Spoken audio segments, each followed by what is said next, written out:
அன்பு நேயர்களுக்கு வணக்கம். நம்மோடு காங்கிரஸ் கட்சியினுடைய மூத்த தலைவர் திரு பீட்டர் அல்போன்ஸ் இணைந்திருக்காங்க. சார் வணக்கம். வணக்கம் தம்பி.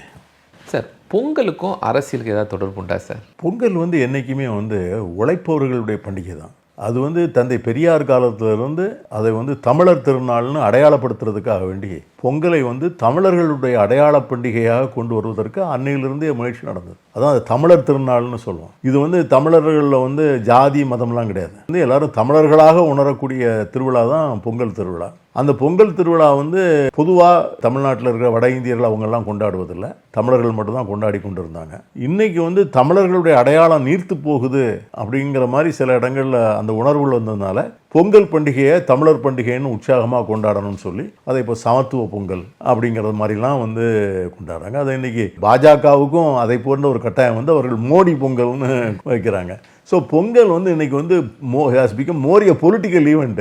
எல்லாருக்கும் பொங்கல் கொண்டாடி ஆகணும் அப்படிங்கிற மாதிரி பொங்கல் கொண்டாட்டம் என்பது எப்படி இந்த கிறிஸ்மஸுக்கு விழா எடுக்கும் போது எல்லாரும் போய் கேக் வெட்டுறாங்களோ, ரமலான் நோம்பு கஞ்சி குடிக்கிறாங்களோ, அதே மாதிரி எல்லா தலைவர்களும் பொங்கல் அன்னைக்கு பானைக்குன்றது ஒரு ஆப்டிக்ஸ், ஒரு ஸ்கிரீன்ஷாட் அந்த மாதிரிலாம் ஆயிடுச்சு. இப்போ அந்த காலத்தில் எப்படின்னு கேட்டிங்கன்னா, எங்களுக்கு பொங்கல் அன்னைக்கு தான் படம் ரிலீஸ். சிவாஜி படம், எம்ஜிஆர் படம். நாங்கள் இந்த சிவாஜி படத்துக்கு வேண்டி நாங்கள் மன்றத்தில் பணம் வசூல் பண்ணி மொத்தமாக டிக்கெட் வாங்குவோம். அந்த டிக்கெட்டுக்கு எல்லாரும் ஒரே மாதிரி ட்ரெஸ் பண்ணிட்டு நாங்கள் போவோம். சரி, இப்போ வாரம் கலெக்ஷன் போடுவான். தந்தி பேப்பரில் கலெக்ஷன் போடுவாங்க. இந்த படத்துக்கு இவ்வளோ கலெக்ஷன் ஆச்சு, அந்த படத்துக்கு இவ்வளோ கலெக்ஷன் ஆச்சு. சிவாஜி படத்துக்கு கலெக்ஷன் குறைஞ்சி போச்சுன்னா நாங்களே போய் எல்லா டிக்கெட்டுகளையும் வாங்குவோம். வாங்கி அந்த டிக்கெட்டுகளை ஃப்ரீயாக டிஸ்ட்ரிபியூட் பண்ணுவோம், அந்த கலெக்ஷனை கூட்டுறதுக்காக வேண்டி.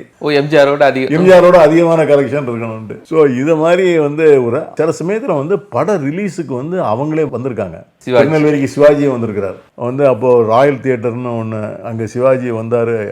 கூட்டத்தை பார்த்தீங்கன்னா அந்த படம் ரிலீஸுக்கு. அதே மாதிரி எம்ஜிஆர் வந்திருக்கிறாரு, ரத்னா தியேட்டருக்கு வந்திருக்கிறாரு. ஸோ இதெல்லாம் பார்த்தீங்கன்னா பொலிட்டிக்கலாக இதுதான் எங்களுக்கு சிவாஜி ரசிகர்களுக்கும் எம்ஜிஆர் ரசிகர்களுக்கும் சண்டை நடக்குமா?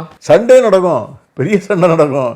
என்ன மாதிரி சண்டை நடக்கும் சார்? போஸ்டர் கிளிப்போம்ல, நைட்டில் போய் எம்ஜிஆருக்கு ஓட்டுற போஸ்டரை நாங்கள் கிழிக்கிறது, சிவாஜிக்கு ஓட்டுற போஸ்டரை அவங்க கிழிக்கிறது, அது பிறகு சோரில் எழுதுறது, எம்ஜிஆரை பற்றி எழுதுறது. இந்த மாதிரி இந்த பாட்டு புத்தகம் காலத்தில் அது போடுவாங்க பாருங்க, சின்னதா அந்த புத்தகத்தை வாங்கி விநியோகம் பண்றது. அதுதான் அப்போ அரசியல். பொங்கல் விழாவுக்கு தானே படங்கள் ரிலீஸ் ஆகும். பொங்கல், தீபாவளி, இதான் ரெண்டு சீசன். மாதிரி இந்த பிளாக்ல நிறைய ரேட்டுக்கு டிக்கெட் விற்கிறது அது மாதிரி அப்பவும் இருந்திருக்கா? இப்போ அப்படிலாம் கிடையாது. பிளாக் டிக்கெட் விற்றதுலாம் இன்னைக்கு ஒரு 150 ரூபாய்க்குள்ள டிக்கெட் 1000 ரூபாய் ஃபர்ஸ்ட் ஷோக்கு வைக்காங்க. அப்போ 2 ரூபா டிக்கெட் 5 ரூபாய்க்கு விற்றுருப்பாங்க. முதல்ல போய் டிக்கெட் எடுத்தவங்க அதை 2 ரூபா டிக்கெட் 5 ரூபாய்க்குலாம் விற்றுருக்காங்க. அப்புறம் ரசிகர் மன்ற டிக்கெட், ரசிகர் மன்றங்கள் இந்த 2 மன்றங்கள் தான். வேற எந்த நடிகருக்கும் அன்னைக்கெல்லாம் ரசிகர் மன்றம் கிடையாது. சிவாஜி, எம்ஜிஆர். ஜெமினி கணேசனுக்கெல்லாம் ரொம்ப சின்ன. அப்போ ஜெமினி கணேசன் தான் அனதர் ஸ்டார். எஸ்எஸ்ஆர் இருந்தார். எஸ்எஸ்ஆர் டிஎம்கே. பட் டிஎம்கே ஃபேஸ் எம்ஜிஆர் தான். எஸ்எஸ்ஆருக்கு பெரிய ஃபேன் ஃபாலோவிங்லாம் கிடையாது.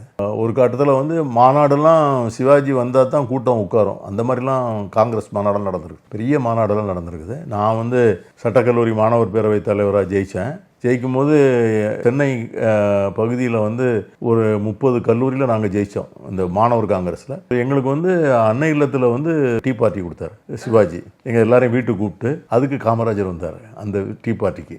So student power was very அது பெரிய மாஸ். அப்போ அன்னைக்கு இதெல்லாம் 70s சொல்கிறீங்க?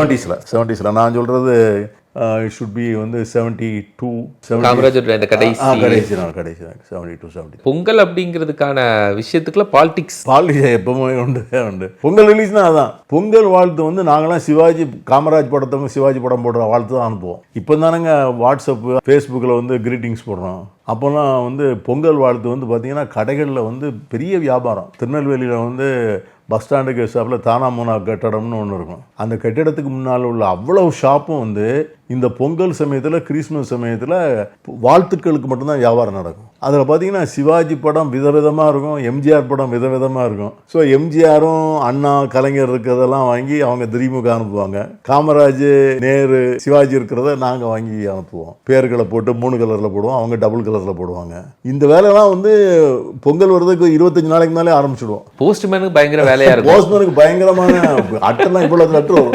பொங்கல் வாழ்த்து ரொம்ப ரொம்ப நாளாக இப்போ இந்த வாட்ஸ்அப் வந்தப்போ தான். இல்லைன்னா பொங்கல் சமயத்தில் வாழ்த்து வீட்டுக்கு இவ்வளோ தபால் வரும். அதெல்லாம் போயிடுச்சு, எல்லாமே போயிடுச்சு. இப்போ யாராவது கடிதம் அந்த மாதிரி வாழ்த்து வருது? வாழ்த்து போய் யாரும் அனுப்ப, இப்போ தான் வாட்ஸ்அப்பில் ஹாப்பி நியூ இயர், மெரி கிறிஸ்மஸ் அப்படின்னு பொங்கல் வாழ்த்துக்கள்னு போட்டுடுறோம். அதே வந்து அதிலே டிசைன் பண்ணிடுறாங்க. இப்போ அவங்களே டிசைன் பண்ணி அந்த படத்தை போட்டு அவங்க படத்தையும் போட்டு எல்லாரும் உடனே இதோட எனி எக்ஸ்பெண்டிச்சர் அனுப்பிச்சிடுறாங்க. சார், எப்போ எம்ஜிஆர் சிவாஜி ரெண்டு பேருடைய அந்த ஃபேன் ஃபாலோவர் சண்டை நின்றுச்சுன்னு நினைக்கிறீங்க? அவங்களுக்கு வயசாகும் போது இந்த ரசிகர்களுக்கும் வயசாயிடுச்சு.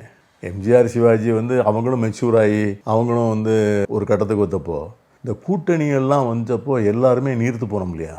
இப்போ வந்து சிவாஜி வந்து ஜானகி அம்மாளோட அலையன்ஸ் வச்சாச்சு. அவங்க தான் நின்னாரு 89ல் நின்னார்ல. அது மாதிரிலாம் வரும்போது பிறகு எங்கே இருக்கும் அந்த அந்த வேகம்லாம் போயிடுதில்ல. நாங்களுமே வந்து அந்த அடலசன்ட் ஏஜில் இருந்து மெச்சூர்ட் ஆகி இப்போ வந்து சிவாஜி ரசிகர் எம்ஜிஆர் ரசிகருக்குலாம் ஆவரேஜாக 75 வயசு இப்போ இருக்கணும். ஸோ அந்த 67 முடிஞ்சு காமராஜர் இருக்க வரைக்கும் அந்த மாதிரி இருந்துச்சு.